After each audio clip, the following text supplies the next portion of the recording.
السلام عليكم. اهلا بيكم معايا في فيديو جديد من قناة منوعات جميلة. هقدم لكم النهاردة ريفيو عن غسالة الاطباق وايت ويل 12 فرد. الغسالة ابعادها الارتفاع بتاعها 85 سنتي والطول بالعرض 60 في 65. الغسالة هنفتحها من جوه كده ونشوفها. لها رفين، رف فوق اهو، ده بيتحط عليه الاطباق هنا على دول كده، وهنا ممكن الفناجين، وهنا الكوبايات، ودي برضو بتتقفل كده، ممكن يتحط عليها كوبايات او يتحط هنا المعالق والشوك اللي هي المقاسات الكبيرة بتاعة التقديم. لها 2 رشاش، ده رشاش بتاع مية اهو اللي بيلف ده، وفي رشاش تاني في الرف اللي تحت موجود جوه اهو. الرف اللي تحت ده بقى فيه شيالة يتحط فيها المعالق والشوك، وممكن السكاكين، بس لو سكاكين قصيرة عشان ما تخبطش في الرشاش اللي فوق ويحصل مشكلة منها. هنا بيتحط الأطباق الصغيرة، وده للأطباق الكبيرة، وممكن بيتقفل كده، ودي كمان بتتقفل عشان يتحط عليها الحلل. تمام.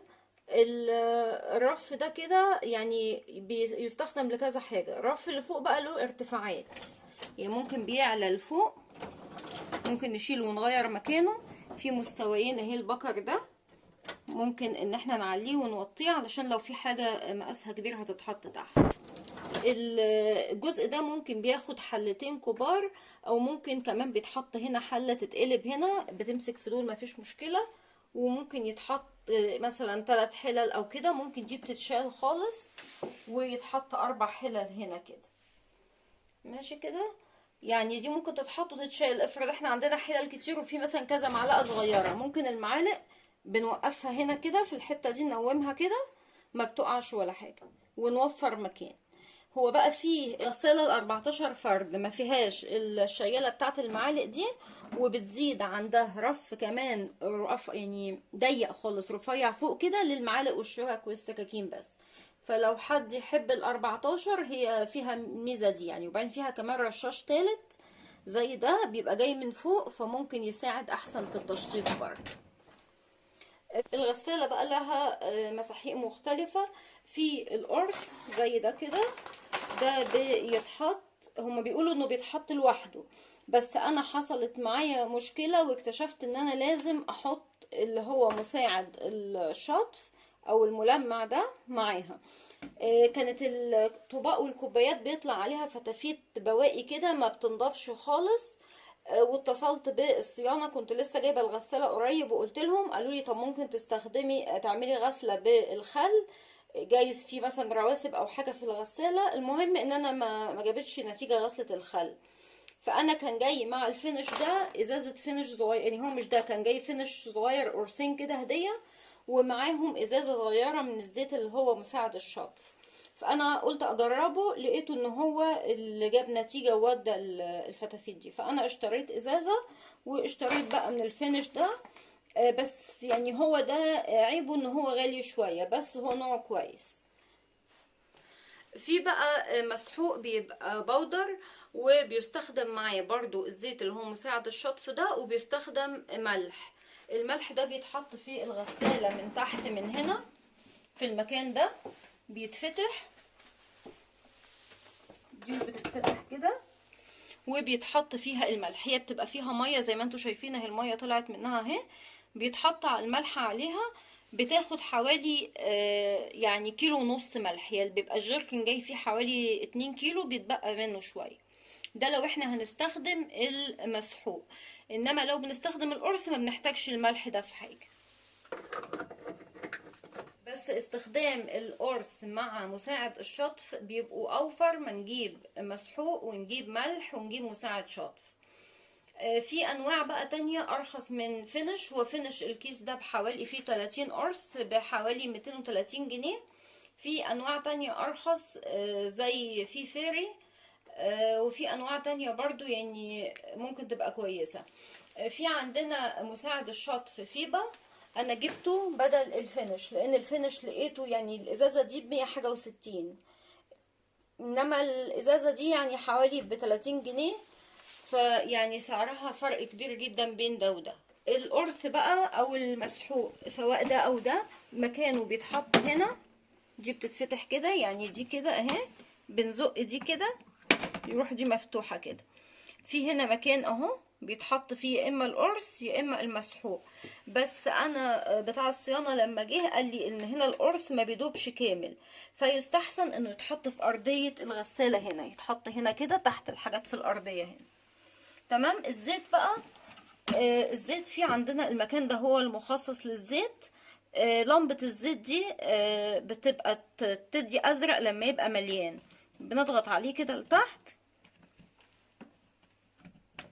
وبتتفتح كده، بيتصب الزيت في المكان ده. بس نحاول ان ما يجيش اي نقطة بره، ولو جت اي حاجة بره نمسحها لان هما بيقولوا غلط يعني. في بقى عندنا الملح، احنا قلنا الملح بيتحط هنا وهو له قمع بيتحط بيه.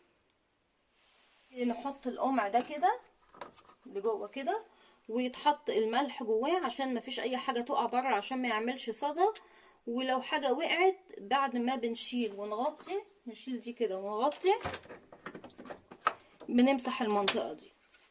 في بقى عندنا الفلتر بتاع الفضلات اللي بتنزل فيه، لو في يعني اي حاجة كانت في الطباق. المفروض طبعا الواحد بينضف الطباق كويس جدا قبل ما يحطها عشان الغسالة ما تتكتمش. الجزء ده بيتفك كده ويتشال كده، ده الفلتر اهو، بيتشال ويتغسل يتنضف بخل، ويعني مثلا كل شهر مثلا يعني، او لو قبل كده لو الواحد حس ان في حاجة وقعت فيه، وبعد ما يتغسل يتحط كده ويتقفل تاني كده. تمام. بتتعمل للغسالة كل فترة غسلة خل لتنظيف الغسالة وعشان الفلتر ما يتكتمش. بنشغل الغسالة عادي، وبعد ما تشتغل لمدة 10 دقايق الباب بيبقى مقفول. هي الغسالة عادي وهي شغالة ممكن الباب بتاعها بيتفتح ومفيش مية بتقع منها ولا حاجة. فاحنا بعد 10 دقايق نروح فاتحين الباب ده كده، وبنملى كوباية خل وبننزلها في أرضية الغسالة، وبنقفل تاني ونسيب الغسالة تكمل الغسلة بتاعتها لما تخلص. تمام. احنا دلوقتي بقى هرص لكم الغسالة، اوريكم طريقة رص الغسالة ازاي. اول حاجة هنرص الحاجات في الرف اللي تحت. هاخد الشيالة بتاعت المعالق والشوك احطهم فيها واوريها لكم. هنا المعالق كده حطيناها، وهنا حطيت حلة صغيرة، وهنا حلة تانية. ممكن احط طبق ازاز من الكبار دول يتحط هنا كده. ممكن حاجة كمان جنبه، ممكن نحط طبق تاني. هي بتاخد حاجات كتير يعني، ممكن واحد كده، ممكن حاجة تانية من الصغيرين دول بيتحط هنا كده بيسند عليه كده. بدل لازم ما يبقاش واحد فوق واحد، يعني ممكن يبقى معوج كده بينضف، انما لو واحد فوق واحد ما ينضفش. حطيت كمان الكسرونة دي كده، ماشي. فوق بقى هنرص الكوبايات، بيترصوا هنا كده.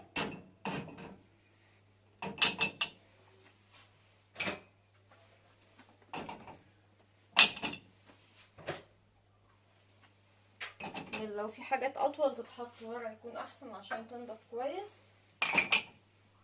ممكن اطباق من اللي هي الازاز دي بيتحطوا كده. كنكه برضو ممكن تدخل كده. الكابشة او الحاجات دي يناموا هنا كده. ممكن نحطها هنا كده، نجيب الكوبايه هنا، يعني الواحد بيرص بيظبط كده. هحط بقى الطباق. الطباق الكبيره بتتحط ورا، واهو يعني هو كده متوسخ، بس ان شاء الله هوريهولكوا بعد ما يتغسلوا وهتلاقوهم نضفوا.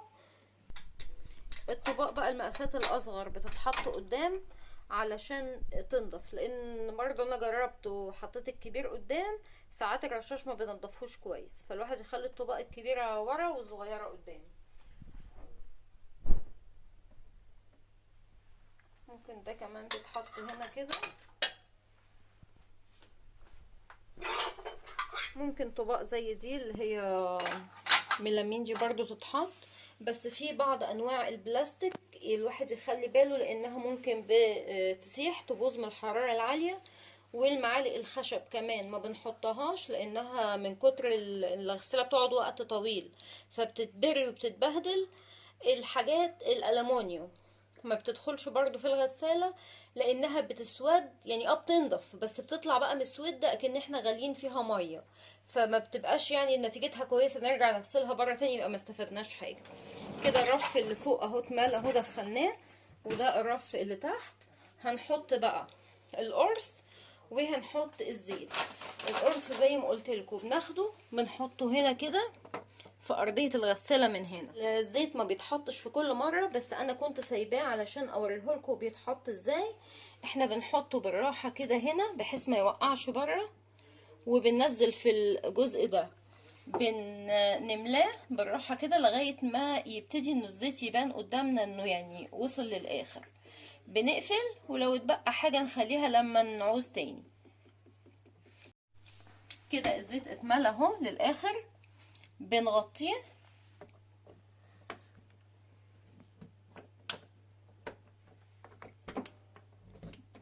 يتقفل كده.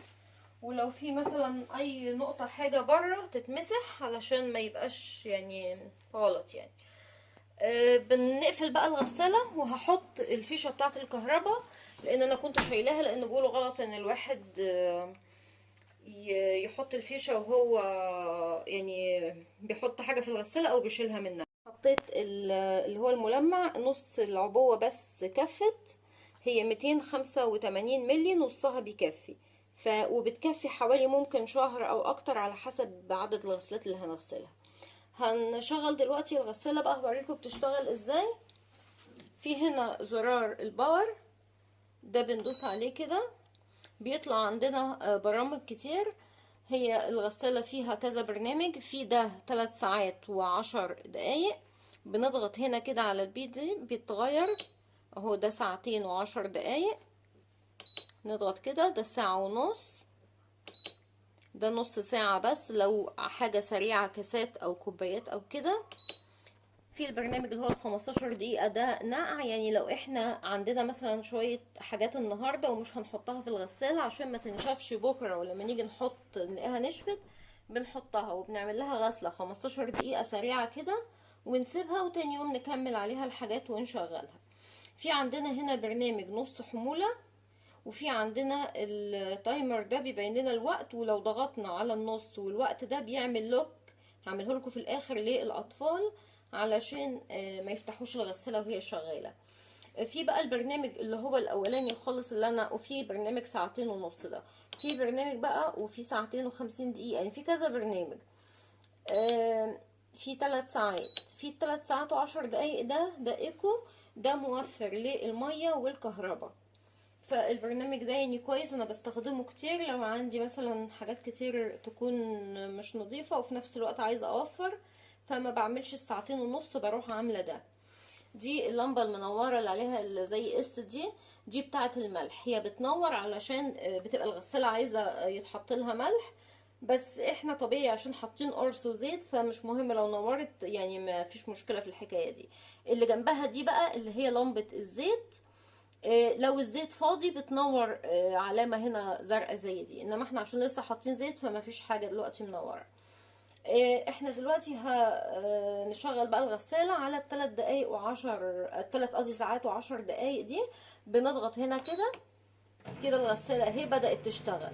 بنروح حاطين ايدنا على النص والساعة دي ضاغطين ضغطة حوالي 10 ثواني كده اهو. الصوت ده لما سمعناه كده، ده كده اللوك بتاع الاطفال عشان محدش يلعب، لو اولاد صغيرين يعرفوا يفتحوا الغسالة. لو احنا عايزين بقى ان احنا نفتحها نزود حاجة نعمل حاجة في الاول كده، بنضغط برضو ضغطة طويلة عليه كده بيفصل خلاص اهو، فصل تاني اهو.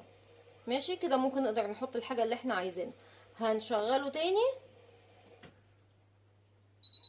اهو، نورت تاني اللوك اهي، القفل اهو قفل. ان شاء الله بعد الغسلة ما تخلص هوريكم بقى ان الحاجات نضفت وبقت عاملة ازاي في الغسالة. الغسالة خلصت غسيل، وانا سبتها حوالي ربع ساعة لما بتهدى الحرارة، وفتحتها برضو سبتها كده حوالي نص ساعة ما تهوت خالص وبردت، علشان احنا الحاجات ما تتشالش وهي سخنة علشان ما تتكسرش، خصوصا الحاجات الازاز بتبقى سخنة قوي. هنفتح بقى الغسالة، يشوفوا الدرج بتاع المسحوق حتى لو انت مش حاطة فيه هو بيتفتح طبيعي لوحده والغسالة بتغسل. الحاجات بقى هنشوفها، احنا كنا حاطين الحاجات ما كانتش نظيفة، هي الحاجات قدامكم اهي، والكوبايات طالعة بتلمع جميلة اهي. هنشوف الحاجات اللي تحت، ادي المعالق بتتحط، المعالق والشوك والحاجات دي بيبقى راسها كده لفوق عشان ما وهي بتتصفى ما تبقاش عليها حاجة، هي نظيفة وبتلمع اهي. وهنشوف الحلل وطالعة بتبقى ناشفة وناشفة خالص كده، وكمان الحاجات اللي جوه اهي.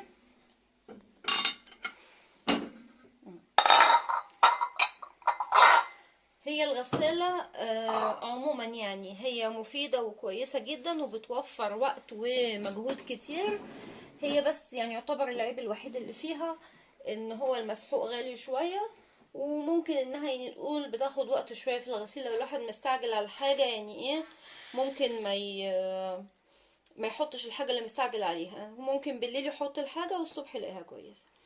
اللي عجبه الريفيو بتاع الغسالة النهاردة ياريت يعملي لايك وتعملوا شير للفيديو عشان يوصل لأكبر عدد من الناس، وما تنسوش تكتبولي كومنتات، وياريت تعملوا سبسكرايب للي ما عملش لسه اشتراك للقناة، وشكرا لكم.